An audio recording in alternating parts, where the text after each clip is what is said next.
আমার জন্য একটা মেয়ে চাই। আমার জন্য একটা মেয়ে লাগবে। হ্যাঁ খালি মেয়ে দিয়ে দেবো। আচ্ছা।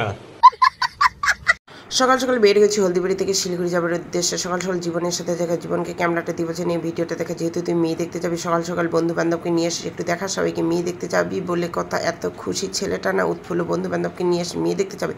বন্ধু তোর বডি দেখাস না, যদি বাই চান্স তোকে পছন্দ হয়ে যায় মেয়ের মা, তখন কী হবে? আমার বন্ধুটার চাপ নিস না বন্ধু, তুই আসিস, তুই মেয়ে পাবি, অবশ্যই পাবি। দেখ 4-5টা দেখা, ট্রেনটাতে এত ভিড়, সকাল সকাল যাই না কেন বাবরে আজকে যে এত ভিড়। এই ভিড়ের মধ্যে চুপচুপ করে বন্ধুটারে কই যে বন্ধু তুই এত সুন্দর একটা মিতা নিয়ে আসিস, এই যে তার মিটা এত সুন্দর, দেখো যদি বাই চান্স যদি মিতাটার পছন্দ হয়ে যায় তাহলে আমার বন্ধুটার কি হয়ে যাবে? এই তো জীবন তো একেবারে শেষ হয়ে যাবে। বন্ধুগুলা মেয়ে দেখতে যাওয়ার পরে এই যে আমি গান শুনতে শুনতে চলে যাচ্ছি আমার শিলিগুড়ির উদ্দেশ্যে। এই যে ফাইনালি আমরা চলে এসেছি জংশন।